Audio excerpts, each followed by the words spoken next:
पुरानी पेंशन की बहाली के मुद्दे पर आंदोलित सरकारी कर्मचारियों ने जहां अपने व्यापक आंदोलन के जरिए एक के बाद एक बड़ा एनडीए को झटका देकर के प्रधानमंत्री नरेंद्र मोदी और बिहार के मुख्यमंत्री नीतीश कुमार की टेंशन को बढ़ा रखा है, तो दूसरी तरफ महागठबंधन ने पुरानी पेंशन की बहाली के मुद्दे पर आंदोलित सरकारी कर्मचारियों से अपने चुनावी मैनिफेस्टो में पुरानी पेंशन की बहाली का वादा करके सीधे तौर पर सरकारी कर्मचारियों के साथ मास्टर स्ट्रोक खेल दिया है। और इसी के नाते से एनडीए में भूचाल आया हुआ है और लगातार शीर्ष नेताओं की टेंशन बढ़ती ही चली जा रही है। लेकिन इसी के साथ महागठबंधन ने एक और नई रणनीति का खुलासा कर दिया है, और जिसके नाते से एनडीए के जो घटक दल हैं उनके हाथ पांव न सिर्फ फूल गए हैं, बल्कि प्रधानमंत्री नरेंद्र मोदी की भी टेंशन लगातार और भी ज्यादा बढ़ती चली जा रही है। दरअसल महागठबंधन एक नई रणनीति के तहत अब काम करना शुरू कर चुका है। आपको बता दें कि पुरानी पेंशन की बहाली के मुद्दे पर आंदोलित सरकारी कर्मचारियों के प्रतिनिधियों और महागठबंधन के प्रत्याशी को प्रत्येक विधानसभा सीट पर एक साथ जोड़ करके सामंजस्य स्थापित किया जाएगा, ताकि पुरानी पेंशन की बहाली के मुद्दे पर आंदोलित सरकारी कर्मचारियों का वोट बैंक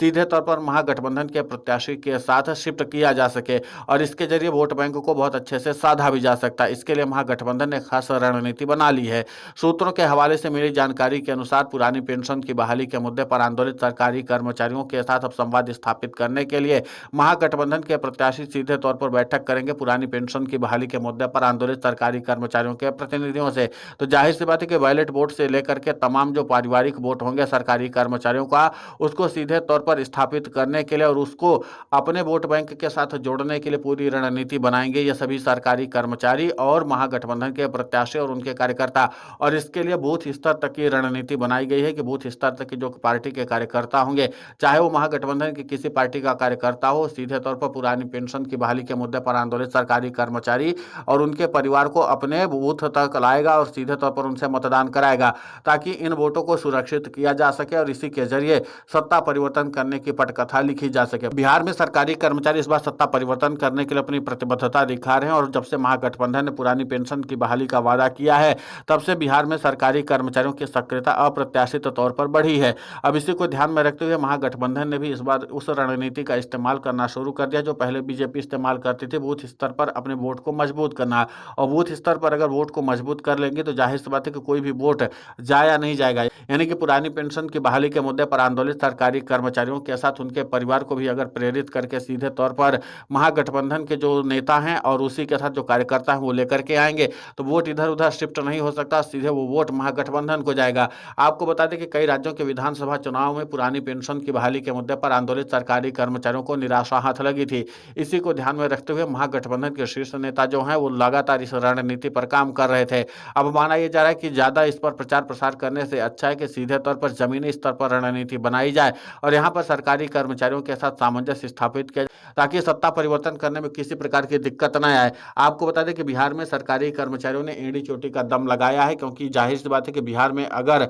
सरकारी कर्मचारी सत्ता परिवर्तन करते हैं तो इसका इम्पैक्ट केंद्र की नरेंद्र मोदी सरकार पर भी पड़ेगा। और इसीलिए बिहार के सरकारी कर्मचारी चाहते हैं कि अगर देशव्यापी तौर पर पुरानी पेंशन की बहाली करवानी है तो जाहिर सी बात है कि बिहार में एनडीए को झटका देना जरूरी है। और इसीलिए सरकारी कर्मचारियों ने भी अपनी रणनीति तैयार कर रखी। दूसरी तरफ एनडीए ने भी अपने बैकअप प्लान पर काम करना शुरू कर दिया और प्रधानमंत्री नरेंद्र मोदी खुद एनडीए के घटक दलों के साथ मिलकर के एक रणनीति बनाएंगे। लेकिन वो रणनीति क्या होगी अभी तक तो खुलकर सामने नहीं आई है। लेकिन माना यह जा रहा है कि पुरानी पेंशन की बहाली के मुद्दे पर आंदोलित सरकारी कर्मचारियों की अप्रत्याशित तौर पर बढ़ी सक्रियता ने एनडीए के घटक दलों में भूचाल ला दिया है। और इसी के नाते से एनडीए के घटक दल जो है वो लगातार अब प्रधानमंत्री नरेंद्र मोदी और बिहार के मुख्यमंत्री नीतीश कुमार से मदद की गुहार लगा रहे हैं, क्योंकि जो एनडीए के प्रत्याशी हों लगातार जब अपने विधानसभा क्षेत्र में जाकर के चुनाव प्रचार अभियान करते हैं तो उनको सीधे तौर पर अपना विरोध नजर आ रहा है। और इसी के साथ एंटी इनकम्बेंसी की लहर भी देखने को मिल रही है और लगातार एनडीए के प्रत्याशियों को विरोध का सामना करना पड़ रहा है, जिसी के नाते से